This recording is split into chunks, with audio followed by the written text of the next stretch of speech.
کبھی ایسی حاضری ہو در مصطفیٰ پہ میری، کبھی ایسی حاضری ہو میں خدا سے اللہم صلی علی محمد وعلی آل محمد۔ بسم اللہ الرحمن الرحیم۔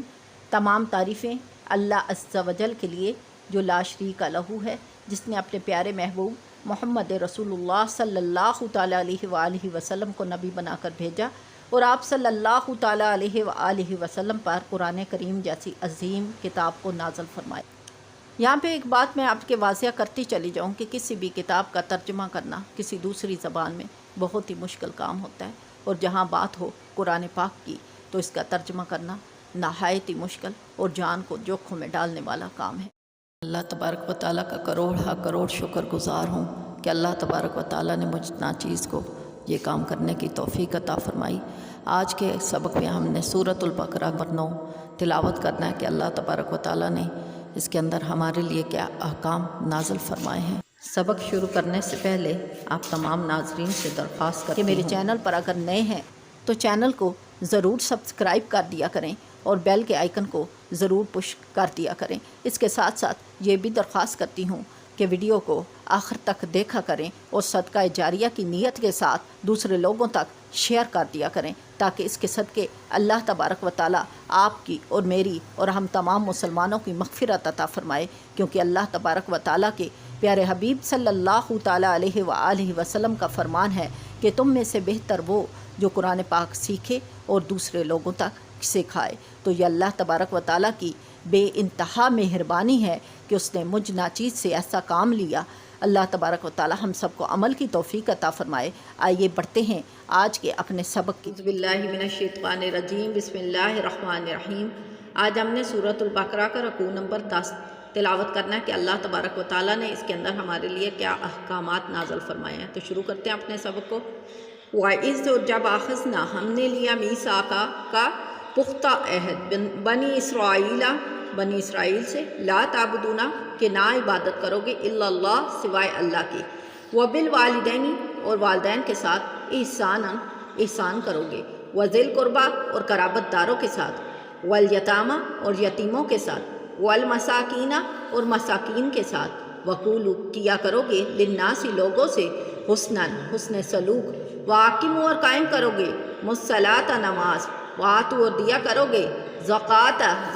ثم پھر تولیتم تم پھر گئے، الا مگر قلیلا تھوڑے سے، منکم تم میں سے، وانتم اور تم تھے ہی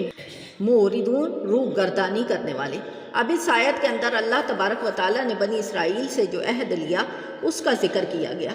کہ اے یہودیوں، وہ وقت یاد کرو کہ جب ہم نے بنی اسرائیل سے توریت میں عہد لیا کہ تم اللہ تبارک و تعالیٰ کے سوا کسی کی عبادت نہ کرو گے، کیونکہ اس کے علاوہ اور کوئی عبادت کا مستحق نہیں، یعنی اللہ تبارک و تعالیٰ ہی عبادت کے مستحق ہیں، اور ان سے یہ پختہ عہد لیا گیا بنی اسرائیل سے کہ وہ اللہ کے سوا کسی کی عبادت نہیں کریں گے۔ اس کے ساتھ ساتھ اس بات کا حکم بھی دیا گیا کہ والدین کے ساتھ وہ احسان کریں گے، یعنی کسی بھی طرح کی بدسلوکی نہیں کریں گے، اور قرابت داروں، یتیموں اور مساکینوں کے حقوق کو ادا کریں گے، لوگوں کے ساتھ حسن سلوک کریں گے، اور نماز کو قائم کریں گے اور زکوٰۃ ادا کریں گے۔ لیکن پھر وہ لوگ ان تمام احکامات سے پھر گئے۔ ہاں، ان میں سے کچھ ایسے تھے جنہیں اللہ تبارک و تعالیٰ نے ہدایت دی، اور اللہ تبارک و تعالیٰ نے کہا کہ الا قلیلا، وہ تھوڑے تھے اور تم تو تھے ہی روح گردانی کرنے والے۔ اگلی آیت میں اللہ تبارک و تعالیٰ فرماتے ہیں وَإِذْ اور جب آخذنا ہم نے لیا میثاقکم تم سے پختہ ہے عہد، لا تسفکون کہ تم نہ بہاؤ گے، دماءکم خون، ولا نہ تخرجون نہ تم نکالو گے، انفسکم اپنوں کو، من دیارکم اپنے وطنوں سے، ثم پھر اقررتم تم نے اقرار کیا، وانتم تشہدون اور تم اس بات پر خود ہی گواہ تھے، یعنی اللہ تبارک و تعالیٰ نے اس بات کے اوپر اے یہودیوں، وہ وقت یاد کرو جب ہم نے بنی اسرائیل سے توریت میں یہ تمام باتوں کے عہد لیے تھے کہ تم اللہ کے سوا کسی کی عبادت نہیں کرو گے، کیونکہ اس کے سوا عبادت کے لائق کوئی بھی نہیں ہے۔ اللہ وحدہ لا شریک لہ ہے، اور اس کے ساتھ ساتھ اللہ تبارک و تعالیٰ نے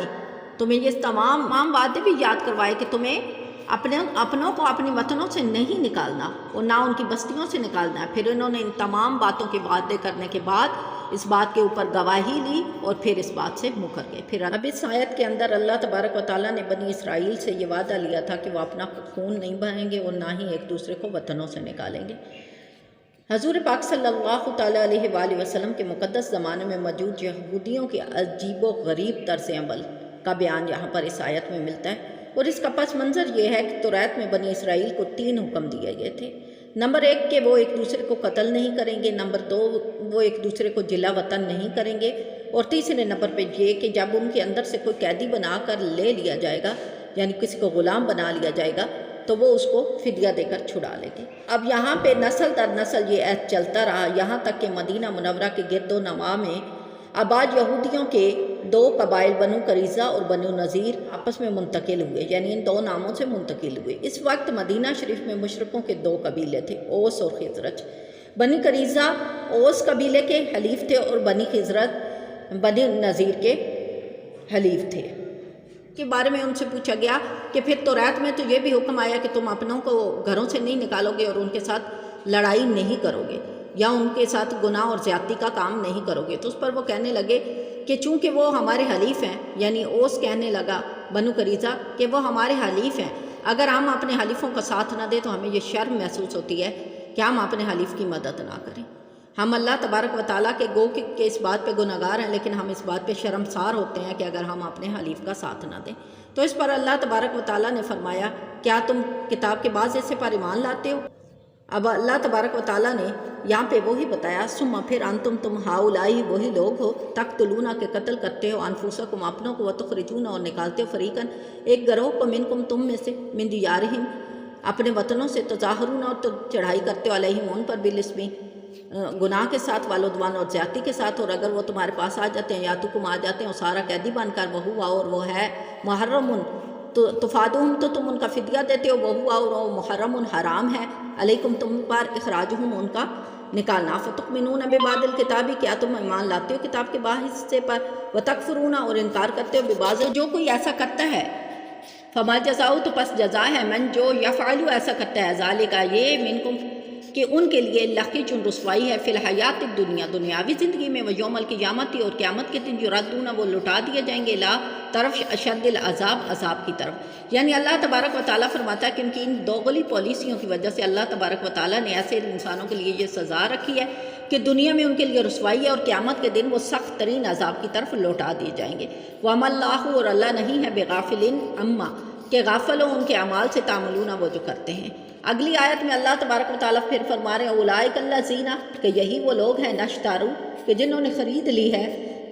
حیات الدنیا دنیاوی زندگی بالآخرت آخرت کے بدلے، فلا پس نہ ہلکا ہوگا عنہم ان پر سے عذاب و عذاب ولا اور نہ ہم وہ ینصرون مدد ہی دیے جائیں گے۔ یعنی ایسے لوگوں کے اوپر سے نہ تو ان کا عذاب ہلکا کیا جائے گا اور نہ ہی ان کے اوپر سے کوئی مدد ان کو حاصل ہوگی۔ تو اللہ تبارک و تعالیٰ نے ہمیں اس کلام پاک کے اندر یہ احکام نازل فرما کے بتا دیا کہ توریت میں یہ احکام نازل ہوئے، لہٰذا تم نے آپ صلی اللہ تعالیٰ علیہ وآلہ وسلم کی امت نے ان تمام احکام کے اوپر عمل کرنا ہے۔ یعنی ایک تو آپ نے اپنوں کے ساتھ زیادتی نہیں کرنی، ان کو بے دریغ قتل نہیں کرنا، ان کو گھروں سے نہیں نکالنا، ان کے اوپر چڑھائی نہیں کرنی، اور اگر وہ تمہارے کسی رشتہ دار کو قیدی بنایا جاتا ہے تو پھر ان کو قید سے نکلوانا ہے، اور کتاب کے اوپر مکمل پورا دین میں داخل ہونا ہے۔ اب یہاں پہ یہ نقطہ بڑی خصوصیت کے ساتھ ذکر ہو گیا ہے کہ یعنی ایمان میں پورے داخل ہو جاؤ، یعنی ایسا نہیں کہ جو ایمان کا حصہ آپ کے لیے ہو اس کے اوپر آپ عمل کرو اور جو آپ کے خلاف جاتا ہو اس پہ بھی عمل کرو۔ اب اس کا جائزہ لیتے ہیں۔ آج کے سبق میں اللہ تبارک و تعالیٰ نے سب سے پہلے بنی اسرائیل یعنی یہودیوں کو مخاطب کرتے ہوئے انہیں ان کا وعدہ یاد دلایا کہ ان کے اوپر یہ احکام نازل فرمائے کہ والدین کے ساتھ اچھا سلوک کیا جائے، قرابت داروں کے ساتھ، مسکینوں کے ساتھ اور رشتہ داروں کے ساتھ۔ اس کے بعد ان کو یہ حکم دیا گیا ان کو کہ نماز کو قائم رکھیں اور زکوٰۃ کو ادا کریں، اور پھر اللہ تبارک و تعالیٰ نے ان کو مخاطب کرتے ہوئے کہا کہ تم وہی لوگوں کی جو تلاوت کرتے ہوئے ان تمام احکام کی روح گردانی کرتے ہو۔ پھر اللہ تبارک و تعالیٰ فرماتے ہیں کہ جب ہم نے تم سے پختہ عہد لیا کہ اپنوں کا خون نہیں بہاؤ گے اور نہ انہیں گھروں سے نکالو گے، تم نے اس بات کا اقرار کیا اور گواہی دی، اور پھر تم وہی لوگ ہو کہ اپنوں کو گھروں سے بھی نکالتے ہو اور ان کے اوپر چڑھائی بھی کرتے ہو گناہ اور زیادتی کے ساتھ، اور پھر اگر وہ تمہارے پاس قیدی بن کے آتے ہیں تو تم انہیں نکلواتے ہو، اور یہ نکلوانا تمہارے لیے گناہ کا کام ہے یعنی حرام ہے، تو کیا تم کتاب کے بعض حصے پر ایمان لاتے ہو اور بعض پر انکار کر دیتے ہو؟ اگر تم ایسا کرتے ہو تو تمہاری جزا یہ ہے کہ تمہارے لیے دنیا میں رسوائی ہے اور آخرت میں اللہ تعالیٰ تمہیں ایسے عذاب کی طرف لوٹائے گا کہ جس کے بدلے میں تمہیں کچھ بھی آسانی حاصل نہیں ہوگی، اور تم ایسے لوگ ہو جنہوں نے دنیا کو خرید لیا ہے آخرت کے بدلے، پس نہ تمہارا عذاب ہلکا ہوگا اور نہ ہی تمہاری کوئی مدد کی جائے گی۔ اللہ تبارک و تعالیٰ ہمیں قرآن پاک پڑھنے، سمجھنے اور عمل کرنے کی توفیق عطا فرمائے، آمین اللہم آمین۔